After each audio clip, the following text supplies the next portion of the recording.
Jesus is on the main line. Tell him what you want. Jesus is on the main line. Tell him what you want.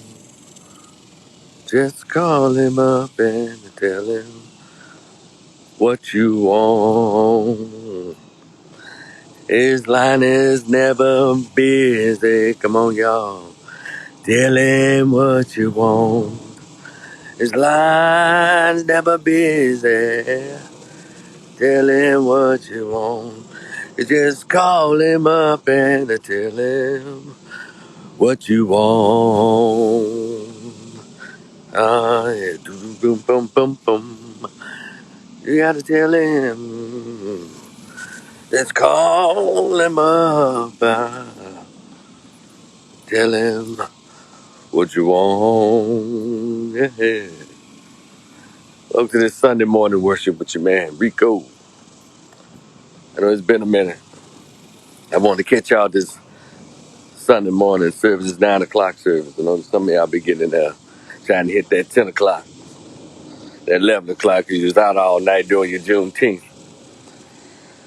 But this is a special Sunday morning worship. Amen. It's already warm out here, too. Come on, somebody.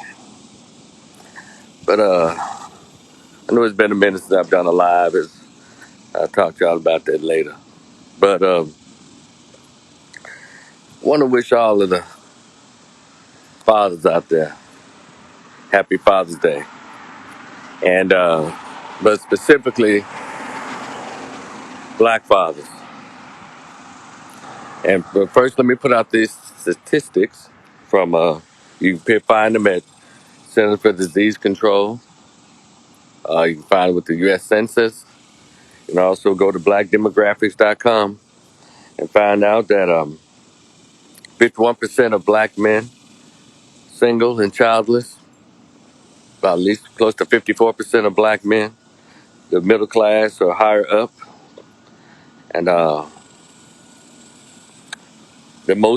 men who are most involved in their children's lives in the household or outside the household.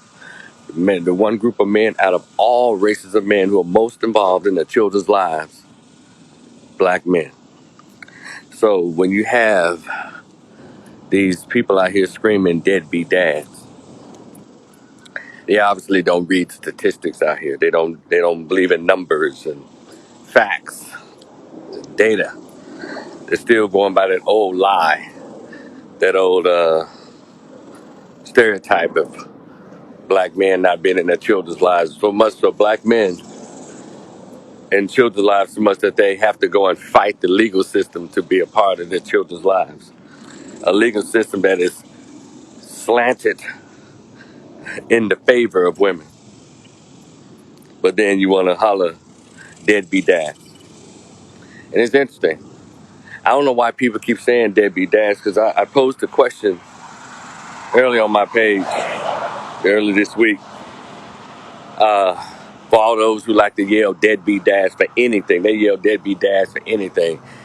And I'm going to break that down for you in 30 seconds. There, it's like if it's so many, you know, I just posed the question. How did so many of these so-called deadbeats become dads? How? No one can answer that question. I mean, legitimately and logically answer that question. How did so many of these so-called deadbeats become dads? I think it's just like, hold on a second, let me let that go by. I think it's like, it's something that, people like to say, almost like Merry Christmas. It just blows off the tongue. Deadbeat dad, deadbeat. But no one ever thinks about the meaning behind that.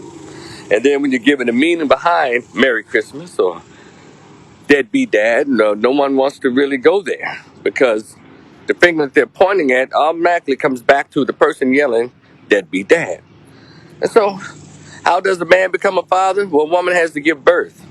How is a man allowed to get in a woman's vagina? She has to give permission. How come this stuff is so easy for me to say but so difficult for so-called intelligent people to understand? how fathers are created. Now, granted, when given permission, when allowed to, when she opens her legs and says, "Come on in," she determines whether or not he's wearing a condom or not. So based on the 74% of black children born to single mothers, obviously she didn't require him to wear a condom. And number two, that should be number one, knowing that she's not on any form of birth control, she allows a man to hit her vagina raw and allows him to skeet inside of her. And then she decides to keep the semen, carry the baby, then deliver it. But all of a sudden, he's a deadbeat dad. One woman commented, "Well, these traits don't usually come out till afterwards." What are y'all talking about? So that goes into the whole thing. What I've always said, how we've gotten out of order as a community. We've gotten away from God and nature. So I try to stick close to God and nature. I don't get into the religious part of stuff. I just get into what makes common sense. God and nature have never changed. But somehow man or woman have allowed philosophies and messages to change them from God and nature. Let me know if I'm going over your head too early on this Sunday morning. Hallelujah. So, God and nature's never changed. But then we make these changes, and then these changes come and bite us in the ass. All of a sudden, now we want a name call. You can speed all you want to, as long as you don't hit me. You hear me? So, you can't. So, who's creating these, who's allowing these so called deadbeat men to become fathers? Well, since men don't get pregnant, well, you know who? The women. And it's the most astronomical thing to witness that women can actually back out of what they know is naturally their fault. Who is this? Good morning, brother. And it's, ladies, you control that. And there are guys who are actually debating. There's no debate for me. But there are guys who are supposed to have intelligence debating this with women. And I keep it simple. I know it's crass when I say it, but he can't get no pussy without permission. And ladies, you give men permission to hit your vagina knowing that you ain't none of the 24 forms of birth control that you have access to. Damn, but y'all got more excuses than a pregnant chick. And you've been allowed to behave that way. You've been allowed to yell deadbeat dad all day long when it's you who chose that penis. And I've learned from growing up and then in observation in society, you know, women tend to choose penises and not pawpaws and not papas. They choose penises. And which, you know what, that in itself can be bad. But the thing is, how come children have to be reproduced? How come children have to be created, ladies? Because you chose a penis. Yes, I know how babies are made. I know how babies, but I also know how they're brought here by you. Because even when we're upset with somebody, well, if it wasn't for me, you wouldn't be here. If it wasn't for me, you wouldn't be here. You know how they say that casually when they think they're being a smart ass. And then you hold the light up to them and say, and return their words to them, well, it's because of you the children are here. So how come you can make better choices in the penis that you choose? Now, there's a there's a distinction that can be made between, these casual connections. 'Cause a lot of black children are born out of casual connections. I don't give a damn what nobody says, because it doesn't make any sense. All these angry, unloved black kids running around here, because they're being created out of hookups. But nonetheless, for the guys who say, you know what, even though I was just in there, I was just in there just to hit it, because most chicks don't want to realize that most guys are just there to hit it. And if he's not your husband, what are you doing allowing yourself to get pregnant? I don't understand. I said allowing yourself, because this is 2022, not 1822. When women had no say so control over their bodies, you're also independent. You got PhDs, you got medical degrees, you're nurse practitioners, you got all the education in the world, but you feign ignorance when it comes to your body. But it's your body, your choice when it comes to abortion, because all that means for anybody who gets involved in abortion debate, get out of it because it's easy. All they want to do is still whore around, but they want taxpayers to pay for the poor choices of their sexual behavior. That's all it is, again, about women being cheap. That's what it's about. Now, in the case of if a baby is going to harm the woman, harm her as it relates to may cause her death or child rape or molestation, that's not what I'm talking about. I'm talking about these grown ass women talking about, oh my God, they're taking a woman's right to choose. No, you choose to be a whore. And which is fine, because that benefits all of us. I like it easy on the weekends. But what you will not do is forego all of the free access to birth control and try to get us to get the tax dollars to pay for that. That's what it's about. Yeah. You always say men get a vasectomy. Well, how come there is $500 million donated where men can go and voluntarily get vasectomies? Y'all don't want that. Y'all just say that to be a smart ass. You don't want mass men getting vasectomies. Where you gonna make your money? Where you gonna get your pet on the back? Where you gonna get that? Oh, that's right. She's a single mother. And poor thing. No, she chose to. Those with these teenage daughters, you let them have babies in high school. Y'all ain't, but there are a lot of men out here, based on the statistics that I shared. Black men are the most involved out of all racial groups of men in their children's lives. And even despite having purposeful roadblocks, legal roadblocks, emotional roadblocks, physical roadblocks placed in their way, they're still more involved than any other group of men. If you don't want to accept that truth, that means you're purposely being a jackass. And ladies, stop calling men deadbeats after he got a chance to get all inside your vagina and just release all his male excrement into your ovaries. That doesn't make you look good. That's just like when a woman says, he got a little dick. Well, after he got a chance to screw you, that don't sound good. I mean, he still won. Even with his Vienna sausage penis, he still got to stick it up inside you. And Lord Jesus, he still got to get you pregnant. Get out of here. So, fellas, pay attention. Happy Father's Day to the guys who are making an effort. And so I know a lot of you are going to say, well, what about the guys who walk away from their kids, their family, their kids? Well, are we talking about single, unmarried men, or are we talking about married men? Because that's a whole nother situation. And then these old divorced women, well, we got divorced. He went on and left his kids. He didn't want nothing to do with his kids. Maybe he wanted to get away from you. Go back to that little girl, or this, they replaying it after about. They brought the little girl up that says, listen, Linda. You know, if I could, I would take a day off from you and take a day off from these kids. See, maybe he's saying what that little girl said. I'm going to take a day off from you and not these kids. You know, I love that. Every time I see that, I'm just tickled when I see that little girl. And she's made a resurgence on TikTok and Instagram for some reason. And so, man, maybe because he didn't like you, maybe it had enough of you. But even women who have their children out of wedlock and bastard kids out of wedlock, he don't want his kids. He left us. No, he got away from you, man. First of all, having sex with somebody after meeting them at the club, that's not a family. Having sex with somebody under the school bleachers at high school, that is not a family, sweetheart. That was you deciding to have his baby because it's something about him that you like. Oh, yeah, his penis. And he can't get you pregnant unless you let him.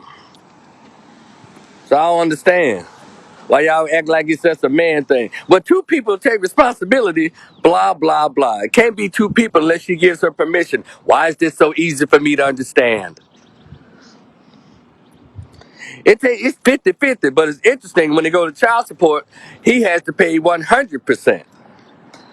Y'all fellas, pay attention to all the fathers who are trying to be there despite the obstacles. You know, and I know a lot of you guys out there, man, it don't make no sense. But any man can run away, walk away from his seed. But first of all, it's about intent, beta male simp. Obviously, your woman ain't kicked you in your ass yet. Or the little chick you got pregnant ain't put that legal brick across your head yet. So you feeling good because she's acting nice with you. But trust me, as soon as she get mad at you, as soon as she find out about your new girlfriend, found out that you want to take your money and resources and go elsewhere, you gonna feel that same pinch. That same bulldozing. So why don't you, when you hear brothers talking about how these chicks are railroading, why don't you join with those brothers in arms and say, brother, I understand. Instead of you trying to be a little beta male simp ass dude, I don't know how no dude can't be with his kids, to walk away from his kids. Well, just to have some common sense. Yeah, most men who are having sex when they're young like that, or even if they're just some old dude out here knocking down, he ain't trying to have no kids, she decides to have a kid. Yeah. Because do you think it's right? I don't give a damn what is right or wrong. I'm talking about what is permissive. She gave permission. So we have to stop this and hold women accountable for their choices. This is 2022, not 1722. Keep that in mind. They're independent. They have equality. They're boss bitches. They all of this now, fellas. Y'all stop speaking and moving like you still live in the 60s.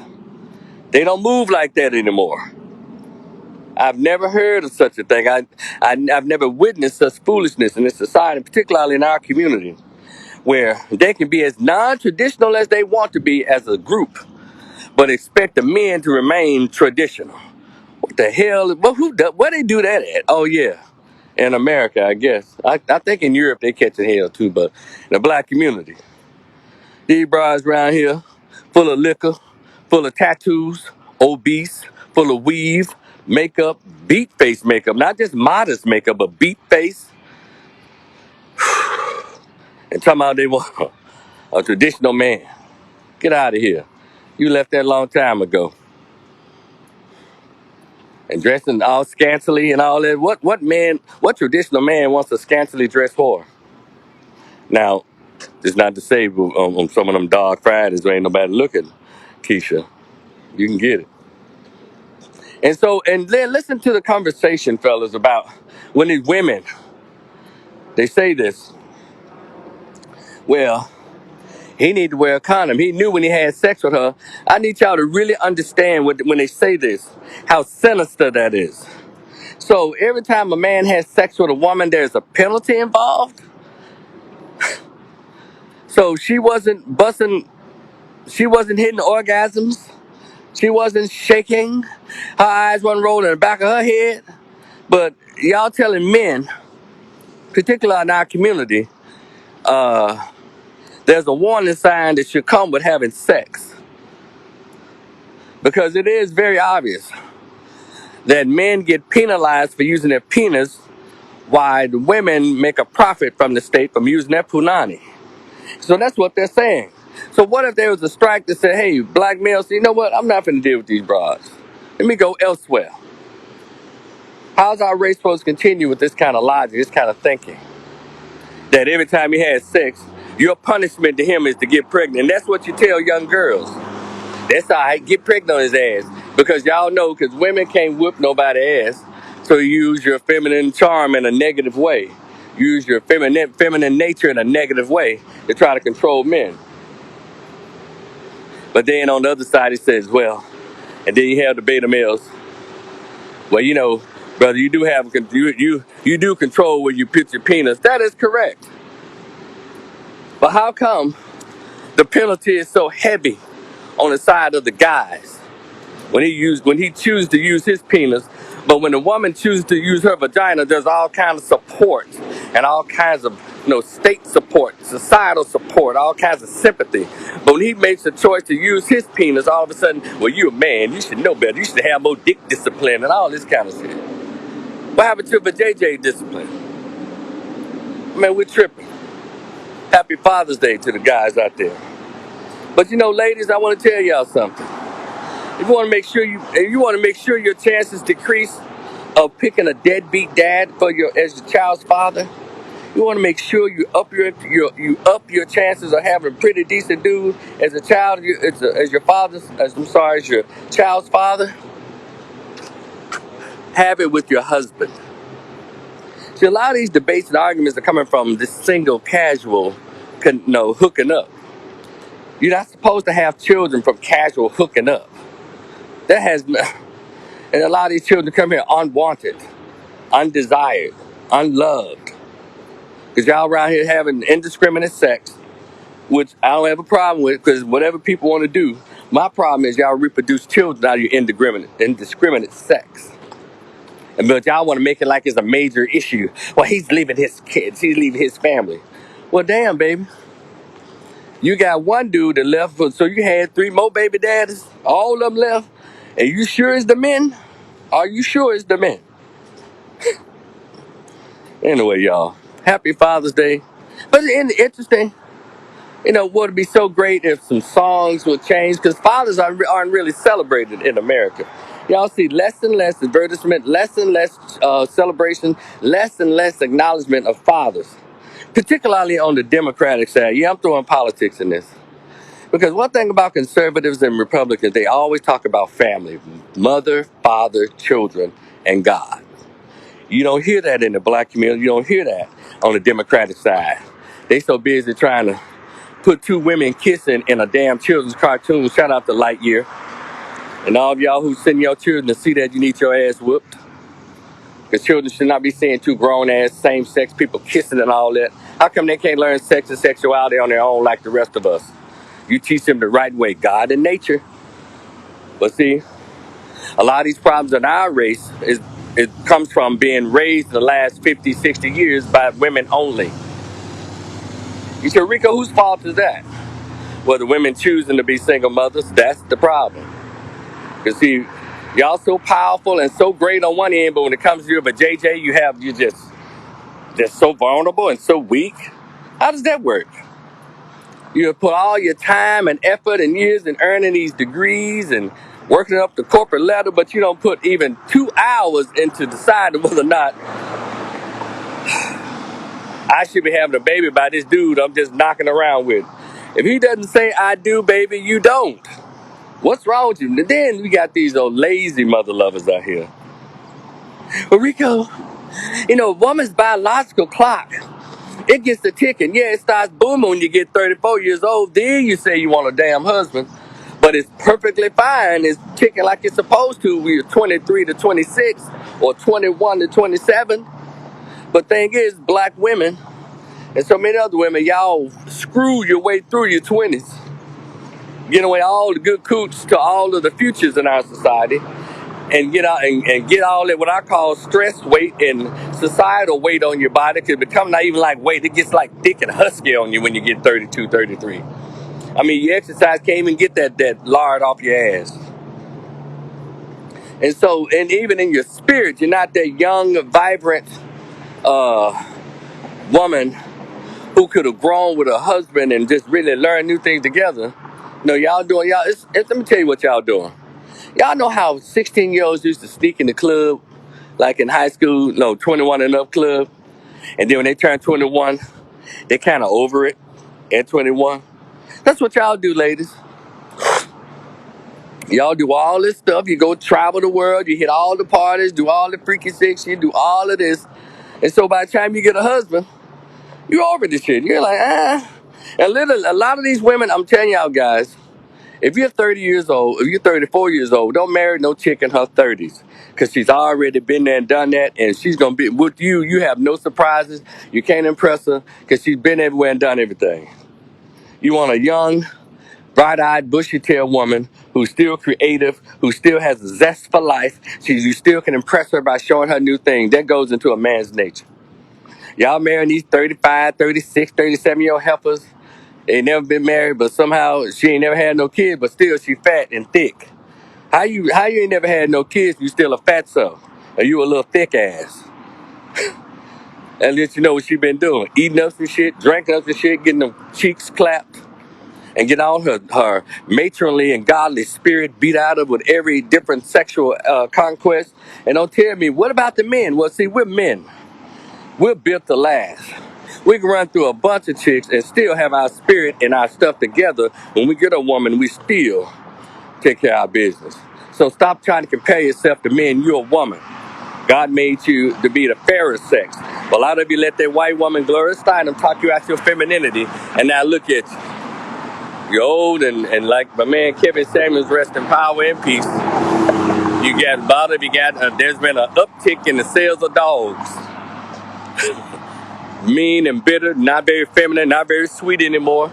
See, that's why marriage is for young people, not old middle-aged folks who trying to, I guess, start from the beginning. Now, unless you are reliable, you're a 50-year-old dude, got money, you've done really well. You just want a companion, well, get you a little 40-year-old chick, 45. You know, those are your travel buddies or whatever, that's cool. But if you've never had children, you're a 35-year-old man, you never had children, don't get no chick in the 30s, get you a cute little 25, 26-year-old. Came out of graduate school, or she has been working and she's still really nice, then travel all over the world. You grow with that. And she wants a husband.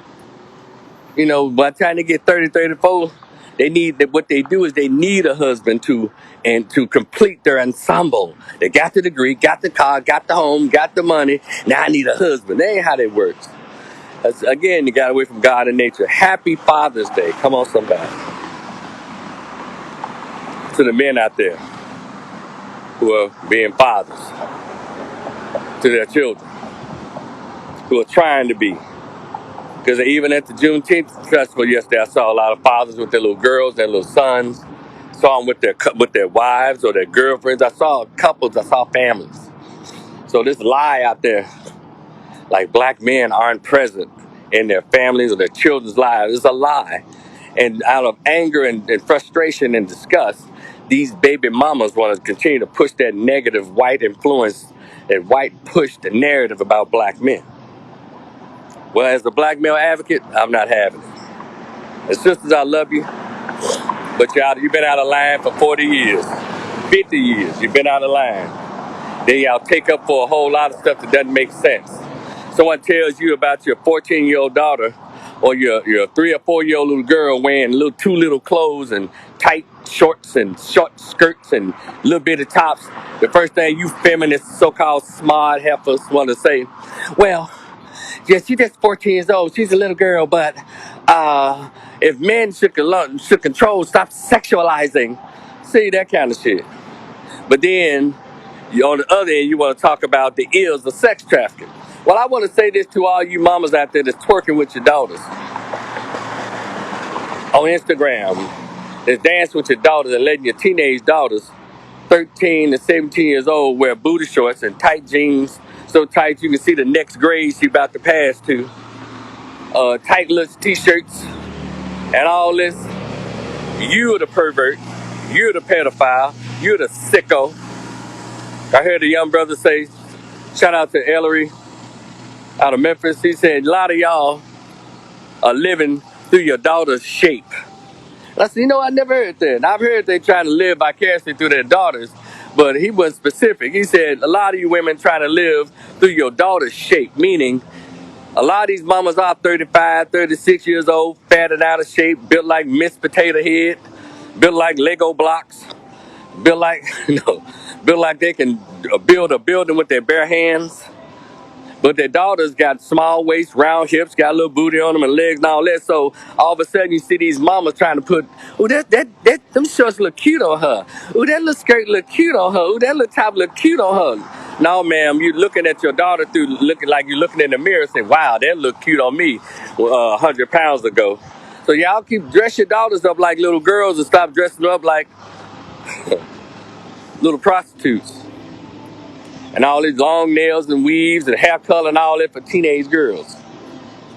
But little goofy white girls have always colored their hair pink and red and stuff like that.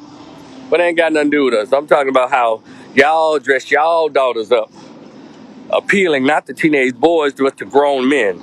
Call the men on the names you want to, but every name you call the man that happened to notice her in the mall, or walking down the street with a little clothes on, you the pervert, man, not him. So happy Father's Day to the men out there who are actually in their children's lives. And there are some men out there, who are married. Because what single men do, I'm not tripping about that. Because those of you who are in church this morning, God told y'all how to act in your Bible. I'm trying your preacher must have stopped telling you how you're supposed to act as Christians. You get married, you have children. You don't be around here having these children. Now see, you got one little boy, one little girl. Okay, you did it. You moved on. But some of y'all help us have 3 kids by 4 different baby daddies and be the main one talking about in the club. Y'all need to be at home watching your children, raising them, or at least trying to get a decent stepdad. Y'all even do that. Because you're too busy trying to be bosses with 3 kids by 4 different baby daddies. But you know what? Imagine had they changed some songs. I want to go back to when I'm saying how America doesn't celebrate dads anymore. Because they're trying to, see, when you get rid of the defense of the family, which is the father. The father is the hunter-gatherer, protector, provider of the family. In America, under this Democratic leadership, or just period, because Republicans be trying to lock all the black dudes up they can too. But they really don't want dads in the home. If they're in the home, they want them to be secondary to the wife or secondary to the woman, because it's all about marketing. And if y'all listen to women, black women especially, mainly black women, they'll say, well, we are a large consumer base. We can protest, we can shut stuff down. They're the only group that brags about being shoppers. That's not powerful. Well, we stopped doing this, we stopped buying it. They know we buy all the movie tickets, we buy all the cars, clothes, cosmetics, and hair. We know all of this. And so, yeah, they're going to cater to you because it's about economics. But when y'all going to get back to God and nature, ladies? Some of you so far gone, you don't know what I'm talking about. I saw something on Instagram. Well, I think this young woman, she went to a singles mixer and won nothing but women there. No men in sight. That's your future, ladies. Y'all. And I'm sure if someone threw a singles mixer, you might have 30 women and 2 guys. You know why that is, ladies? We heard you. I don't need no man. These N-words ain't ish. These deadbeats and all. We heard all that. And guys, they may not say a word. They show you. As my mom used to say, I can show you better than I can tell you. And guys are not showing up to these singles mixes like that. They're not the best quality of guys aren't showing up. I went to one. I looked around. Years ago, I went to one of those speed dating things. I looked in there. I said, damn, I don't see nobody here my type. What I do? I have a height, weight, type. 0 to size 5 or 6, 5'1" to 5'4". I'll take it, but 5'5", 5'6" is cool. No one above 125 pounds, 130 max. But she has to be 5'7" or 5'8", weighing 130. I like a slender tender. Tight, slender tender, and juicy. You hear me? All these big bone bananas that was up in there. And I don't do weave. I don't do beat face. I don't do none of that. So I'm like, why am I even in here? So they're not showing up, ladies. Y'all, this is what y'all wanted. Enjoy it. Talking about making a bed and lying in it. But what if they change some songs? We're going back to not celebrating fathers in this country. And we're guilty of it. A lot of men, they made songs. I'll always love my mama. She's my favorite girl. Sadie, don't you know I love you? Just Sadie, I miss you, mama. R. Kelly. Stuff. What if they had songs like, even Queen. You remember the group Queen? Mama, ooh, I never meant to die on a death made it all. Ooh. Y'all remember that song? Mama, ooh. Yeah. So what if they had songs like, I'll always love my father. He's my favorite guy. You only get one, yeah. What if that? Or, goodbye, everybody. Time to go. Father, ooh, I don't want to die. And always seems to matter at all. Ooh. What if they had songs like that? But you know one person who made a song like that celebrating fathers and sons, really? Y'all remember that song by Will Smith? Just the two of us. That's the only song that I know that celebrated fathers and sons. Or fathers, just say children in general. Yeah, Will Smith. But none of these other rappers, R&B singers, they don't celebrate dads. Isn't that something? We talking about shooting yourself in the foot. We got guys who ain't celebrating. When they can even be dads themselves, don't even celebrate fathers. You know we sick in our community. Because see, the women don't have to celebrate us. I mean, celebrate. I'm not a father. I'm just saying. Women don't have to celebrate black fathers. It's up to you, black men, to celebrate yourself and celebrate fatherhood. We can't wait on we can't continue to wait on validation from the dominant society nor the women in our race to celebrate fathers because they're not going to do it. It's not economically sound for them to do it. They don't make any money off of being positive about black men. They make all their money. They get all their grants from these white foundations, $10 billion from Goldman Sachs, $10 billion over 10 years for dissing black men, for disrespecting black fatherhood. Did y'all know that? I'm not the only one who paid attention to that. Black women don't make no money off being positive about black men. There's no rewards in that. So we have to celebrate black men. We have to do it. I keep telling y'all that, but I guess I'm not a celebrity, so you're not gonna listen to me. But I'm telling you, we have to do it. And when we do it, it'll start changing the natural order things back to the natural order things. But we have to do it. So, but anyway, happy Father's Day, brothers. Those who are active in their children's lives. It's just my opinion, my perspective. But I want to mosey on over to my experience, to my Juneteenth experience. How can I go? Which way am I going to go? I want to, talk about my Juneteenth experience. On yesterday, the 18th, in Arlington, they had the second annual Juneteenth. I arrived there when the sun, I think it started at 4 o'clock. I got there around like 7. Make sure the sun was like going down as much as possible. And when I arrived, they had these two attractive young women up there singing their hearts out. They were literally singing their hearts out. But they got an Instagram page. I don't even remember their names. Again, they were really cute. But hold on, this lady walked past me talking loud. Hold on a second. I'm gonna let y'all hear her talk loud. So anyway, so you play with me. But anyway, all right. Now that she's gone past me, um, again, pretty young women. But if I were to rate their singing, I'd give them a C+, because they was belting out some notes that I didn't think they were in the song books. But I appreciate the efforts, and again, very attractive young African American sisters, cutie.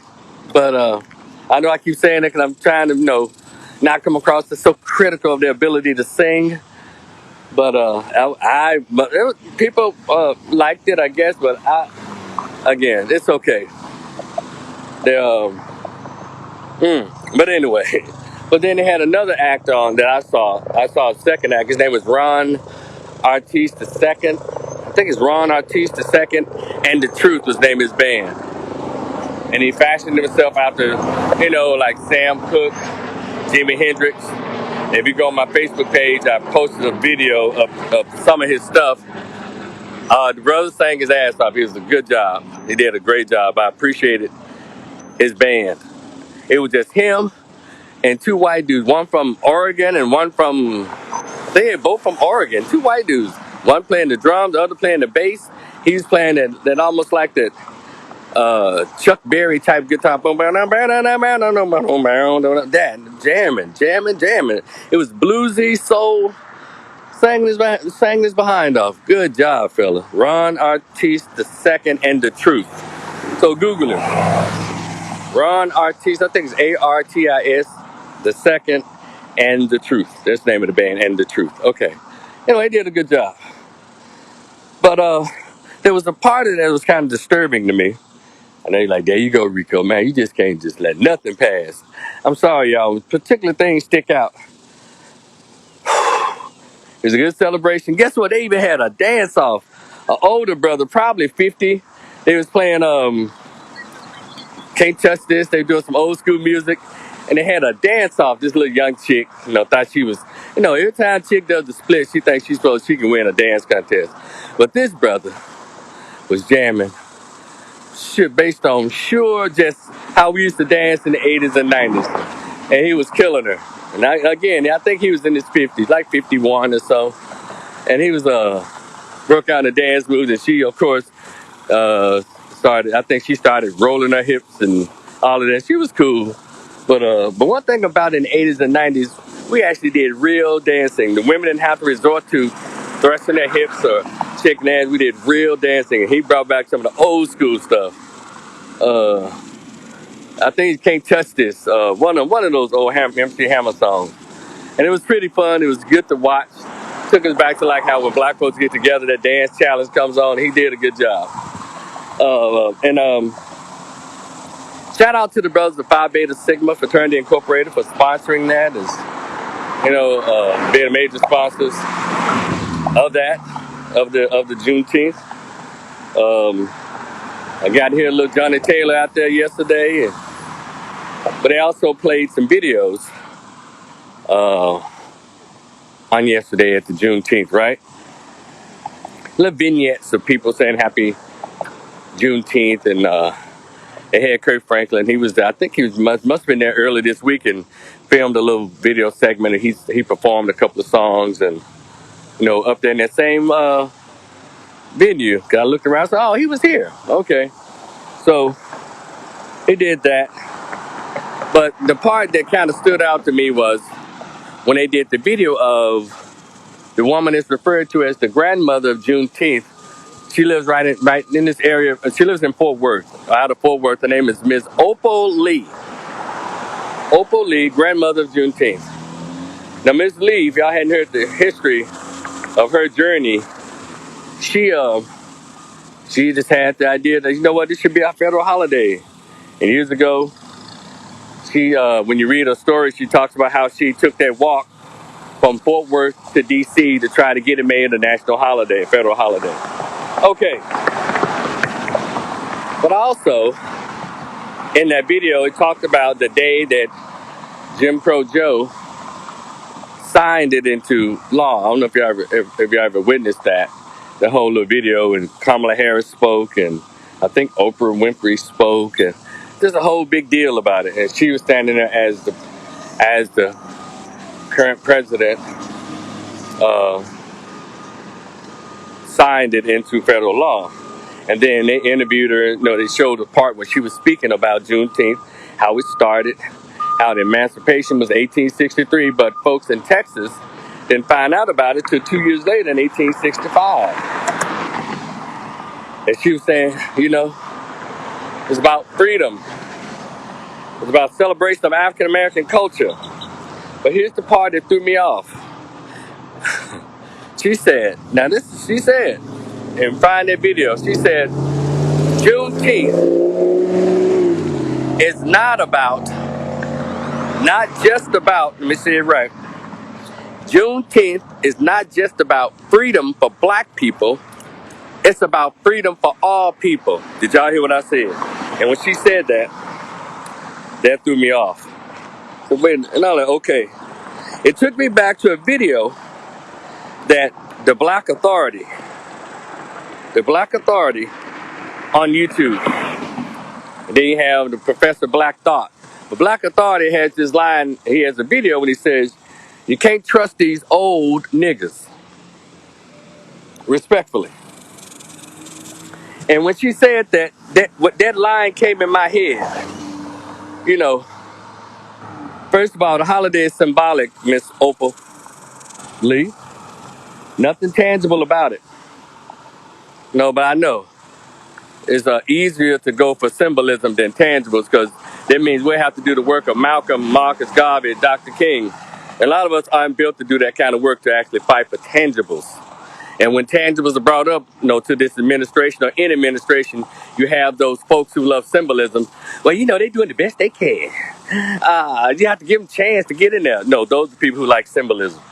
So anyway, Miss Opal Lee. Now, the lady is old enough to have lived history. You hear me? So I was just kind of taken aback when she said that.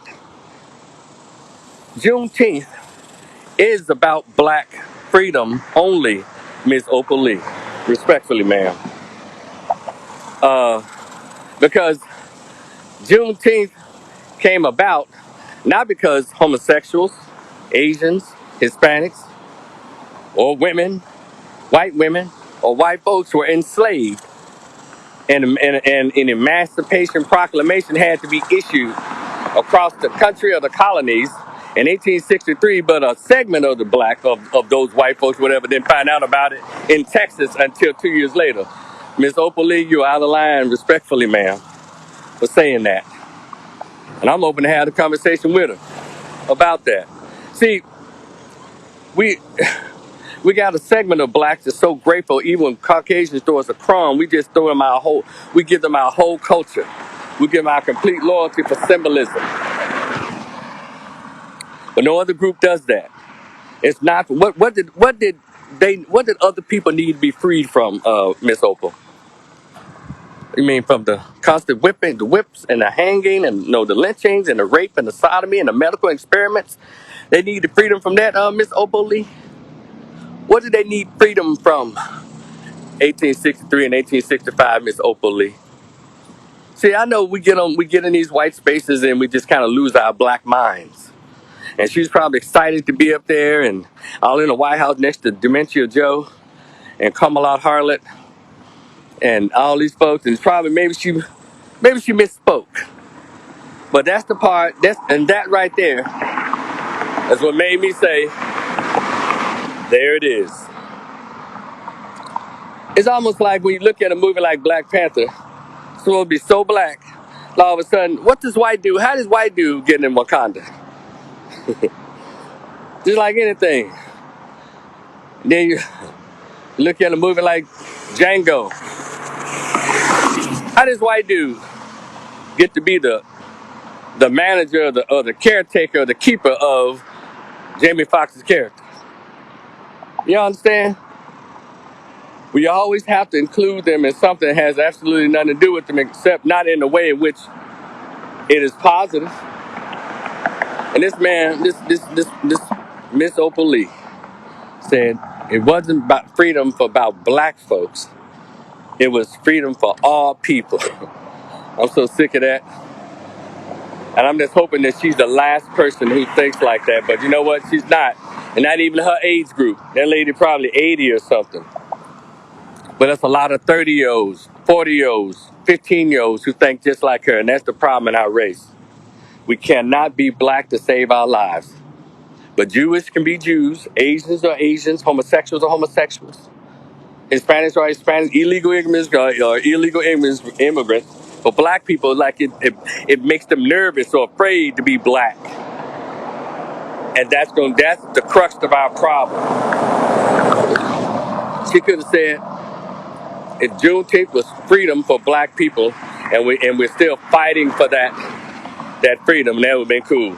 But she just had to appear to the white masses as being multicultural and all inclusive. We try to include at the wrong damn time.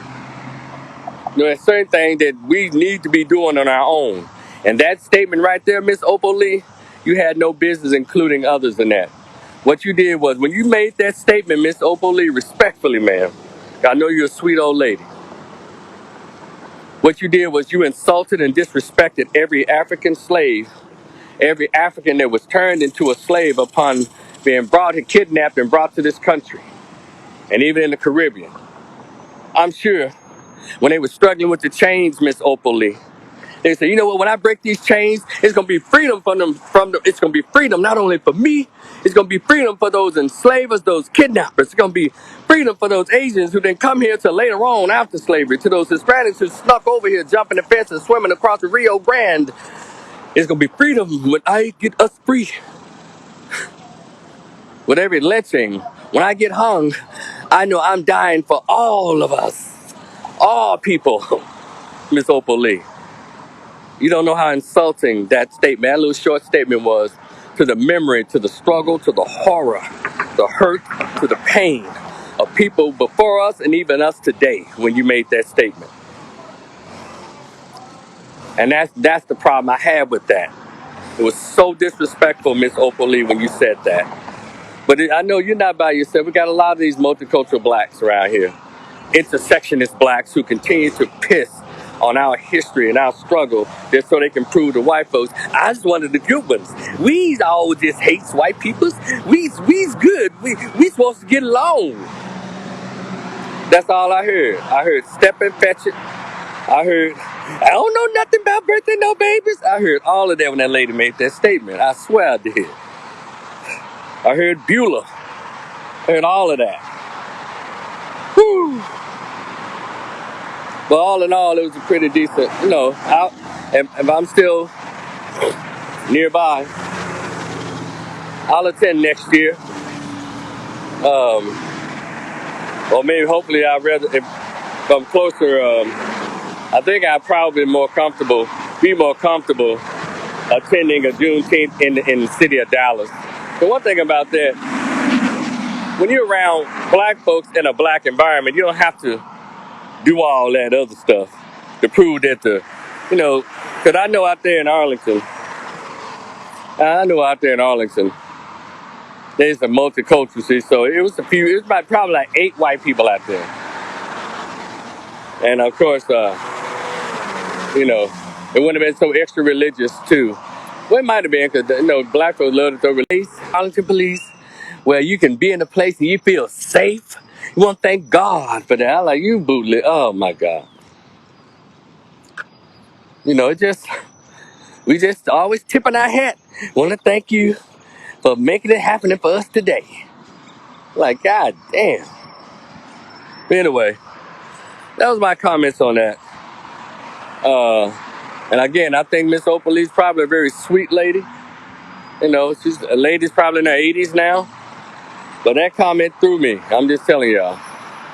As a black who's aware, it just threw me. And I hope, next year, Lord willing, she's with us. She makes a statement. She doesn't say anything like that again. It is what it is, Miss Opal Lee. It's for black people. It's for our freedom. And then I saw a lady, what I thought was a cool T-shirt. She had a cool T-shirt. It was a Juneteenth T-shirt, and the T-shirt said "free-ish." And I stopped her. I said, you know what? Now that T-shirt makes a lot of sense because we are kind of free-ish. Because if we were actually free people, we would never say it, or at least mentally, if we were actually mentally free people, would never said, Juneteenth, not just freedom for black people, it's for all people. Free from what? Oh God. But anyway, so I appreciate seeing that lady out there yesterday, that sister. You know. And just on the side note, it's no biggie deal. I had on a T-shirt that I had created because I'm a huge lover of soul music and the history of soul. We need to bring soul music back, and I had a T-shirt made with a nice size picture of Otis Redding on it that has the King of Soul, Otis Redding, because he was the King of Soul. Sam Cooke was Mr. Soul. Bobby Womack, Soul the philosopher of soul, Johnny Taylor. You either go, he's a soul philosopher or king of rhythm and blues. And it goes on. So Barry White's the maestro of soul. And it goes on. So uh, I was around no black people out there. Maybe they saw it, maybe they're not. But it's interesting that a white guy walked past me. Now, it was black folks who walked past me and saw my T-shirt. I didn't expect anything, but it's so interesting. There's a white guy walked past me, and it was kind of getting dark. But he noticed. He said, "Yeah, I love Otis." And I said, "Huh?" I said, "Otis Redding. I love Otis Redding." I got it from a white guy.